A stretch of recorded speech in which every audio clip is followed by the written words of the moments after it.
Right now, Pittsburgh's best sports show is about to begin. Call us or tweet us.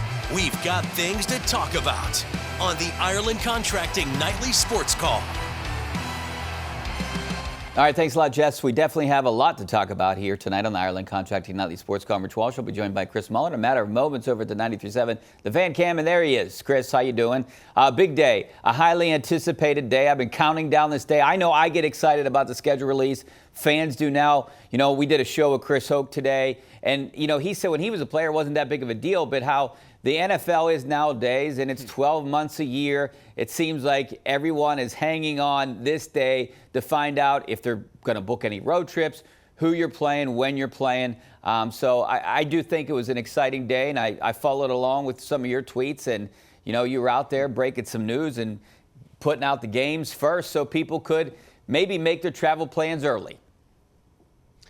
Yeah, it's a great day for Scuttlebutt, Richie. I usually don't get that into schedule release day, but I felt like I had to pick up the slack with Pony on vacation, and so I was putting the ear to the ground and getting the Mulsey Moles involved, and it is a big day for traveling Steelers fans who want to book that road trip to try to get out ahead of it. I will say, we were 100% accurate. Every game I put out there, I was right on the money, Richie. If I said it was happening, it was happening. And I don't know about you, but my big takeaway about the schedule itself, outside of people taking road trips, as it pertains to the actual, you know, what this schedule is and what it means on paper for the Steelers, a singularly brutal back half of the schedule. And I think since 1991, we haven't seen them go this late into a season as this schedule is going to go without playing a division opponent. And I think it was week 9 or week 8 back in 91.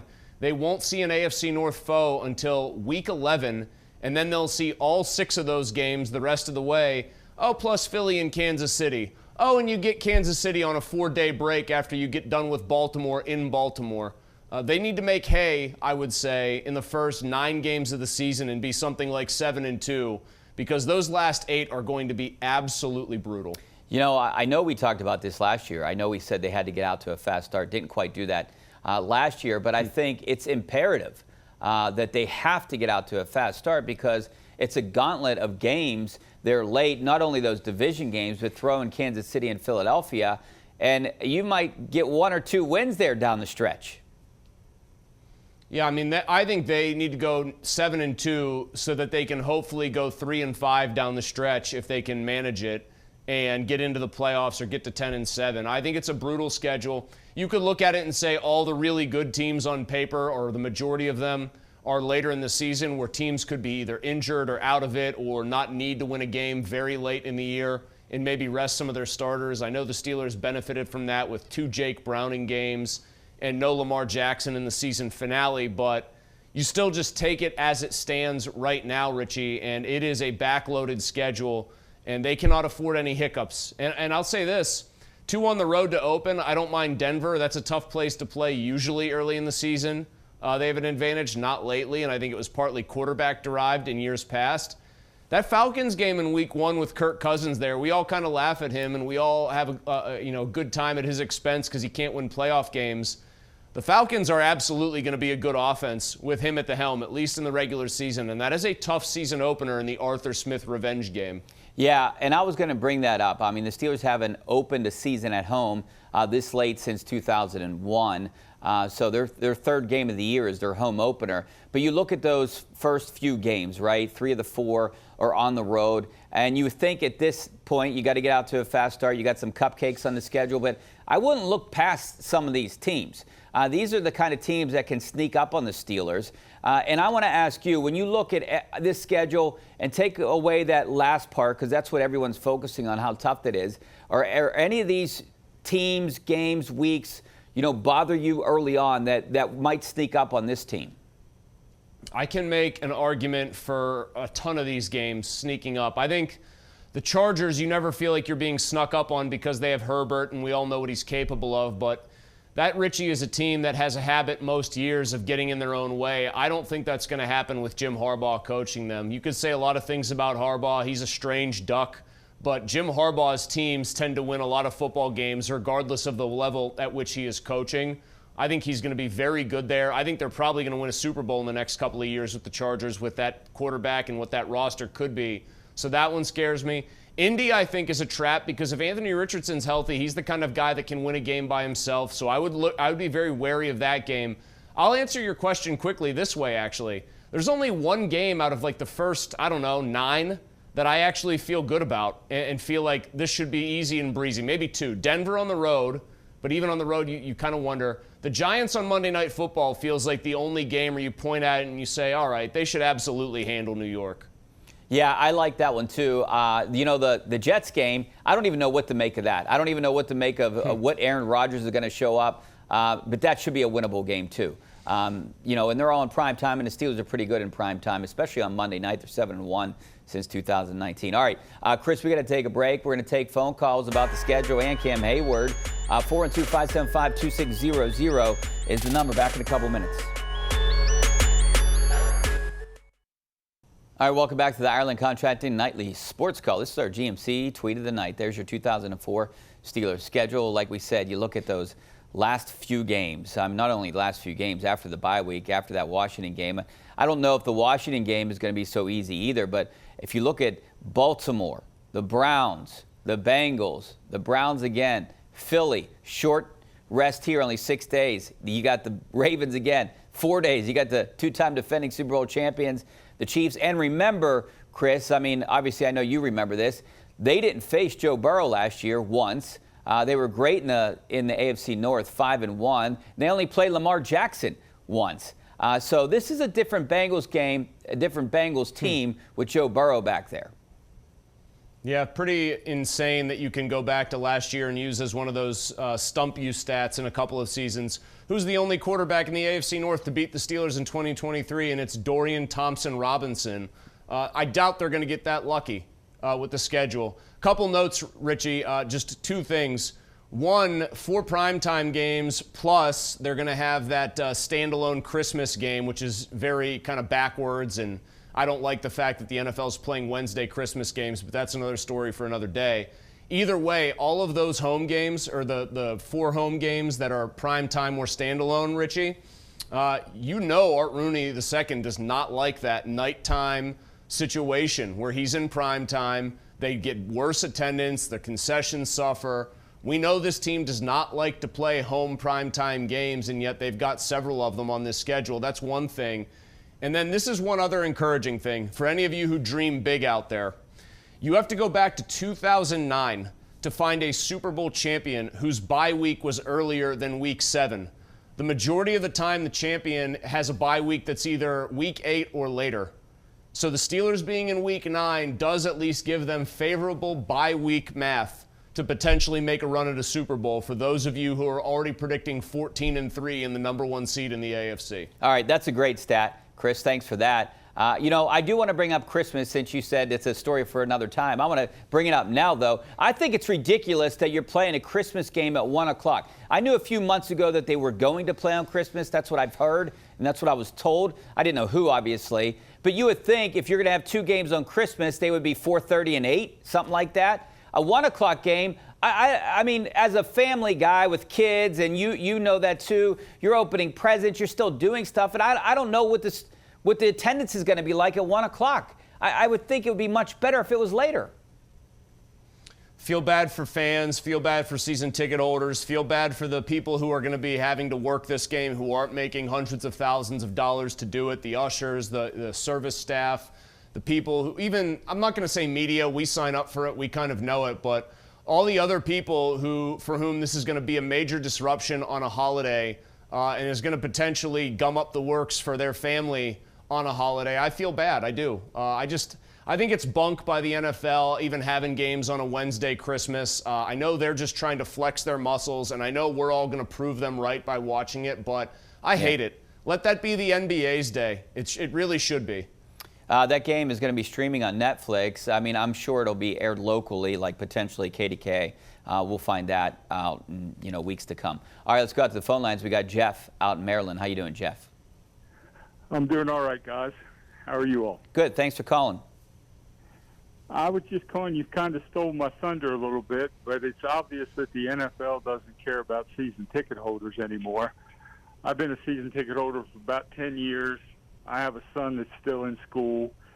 I have to travel about 2.5 hours, and I bring friends sometimes that travel about 4 hours to the game. So when you have 3 of our first 4 home games are at 8:20 at night, it's pretty hard for us to attend the games. Yeah, I appreciate that, Jeff, and that's a season ticket holder. I didn't even think of it that way, Chris, how it impacts fans, all these late games. You got work the next day. I was just thinking of the Christmas game and how it impacts families, but, you know, it seems like there's a lot of games, especially early on, that fans are going to have to, you know, skip work, going late to school or whatever. Yeah, it's just one of the perils of being one of the NFL's most popular teams and never really being bad enough to get banished off of national television. The Steelers are just always a big draw in that regard. I just think they and their fans wish that more of those games were on the road. You could be Detroit. By the way, how insane is this? You talk about the Steelers, you know, having a certain amount of national TV exposure and people don't like it. The Detroit Lions in the year of our Lord 2024, Richie, 9 nationally televised games for the Detroit Lions. 9 of them. I thought there was a rule, Chris, that you could only have 6. Did they scrap that, I guess?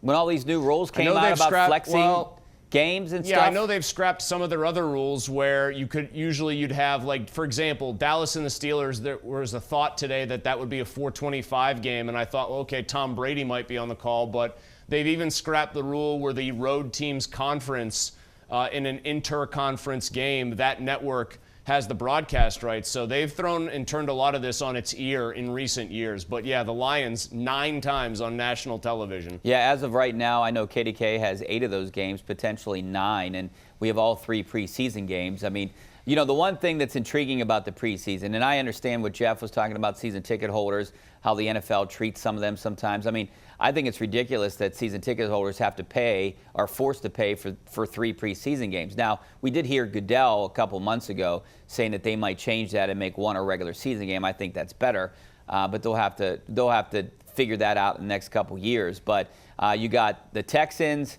the Bills for the second straight year, second game, and the Lions preseason, which I think is intriguing about this preseason. We're going to get a look at the quarterback situation. Yeah, I mean, I expect Russell Wilson to play a good amount. I expect Justin Fields to get a real look in preseason. I think it's Wilson's job. I don't really think there will be any kind of serious quarterback derby unless Fields looks like a world beater and Wilson looks like he's fallen off a cliff, which I don't think has happened.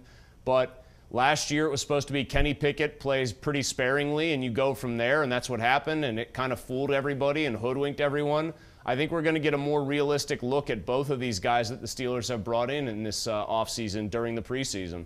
Yeah, Kenny Pickett last year looked like an all-pro quarterback, a Hall of Fame quarterback in the preseason. So that makes you think that, you know, maybe don't count on preseason too much. All right, I do want to switch gears a little bit here, Chris, before we take a break. Cam Heyward doesn't look like he's going to participate in OTAs. Mini camps are mandatory, and then you have training camp, which is mandatory as well. And I'm thinking about him, but also thinking about Najee Harris, and I wonder if he's going to take the same kind of approach.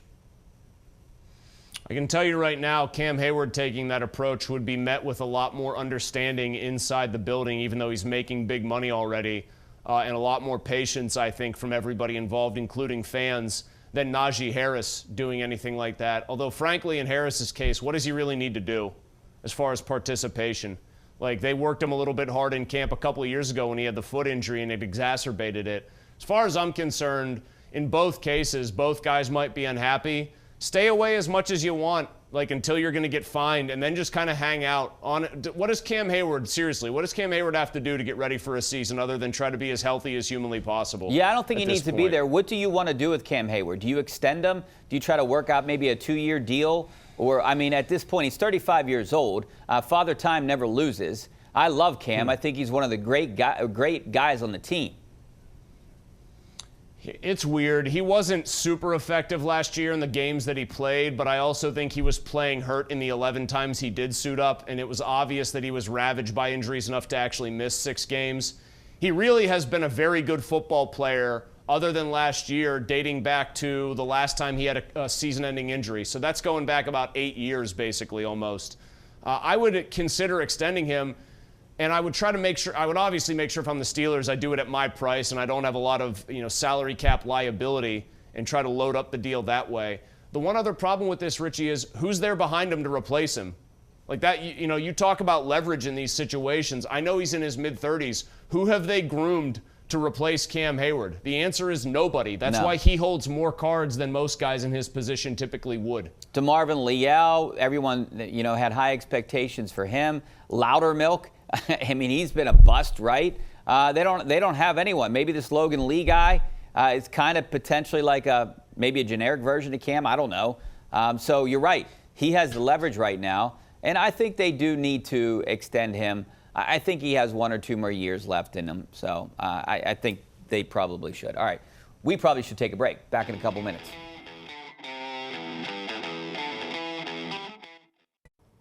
All right, now it's time to bring in Ken Rice to find out what's coming up on KDKA News at 11. Ken? Hey, Rich, tonight Steeler fans are reacting to, guess what, the release of this year's schedule, plus First Alert meteorologist Ray Petlin finally tracking some sunshine to return, and the steps that Governor Shapiro's taking to crack down on a dangerous drug.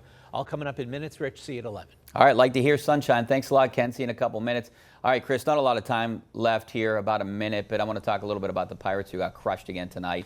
At what point is it, time to give up on this season? This was, in my opinion, a crucial series, 2 series here, stretch. And they only win 1 out of 3 against the Brewers. Now you have 4 against the Cubs. So they're at a season low, 6 games under, 19-25. Since that 9-2 start, they're 10-23. So I think we all know just how bad that is. The crazy thing is, at last check, at least coming into today, I think they were still 3rd in the division because the Reds and Cardinals absolutely stink. That doesn't really help them a whole lot when it comes to like the wild card. They're way down the list, but I guess you give them till at least like the middle of June before I think you start completely writing them off. If they haven't made any kind of a push by then with some of these young pitchers that actually give them a chance to win, then yeah, I think you write them off at that point. What makes this so frustrating quickly, Richie, why is Jake Lamb not up here instead of Rowdy Tellez? Why is Connor Joe not playing every day? I hope he does. Why are they not getting a little bit more out of their bullpen? I mean, with their starting pitching being largely as it's been this year, it's an absolute shame that they're this many games under 500 because honestly, that was supposed to be their weakness. It's been their strength, and other areas have let them down. Yeah, I don't know how Rowdy Tellez is still on this team. That's one guy that I would DFA tomorrow, but we'll see what happens. Thanks a lot, Chris. Appreciate the time. We'll see you same time, same place tomorrow night. Hopefully we see you guys over on KDK News in just a few minutes.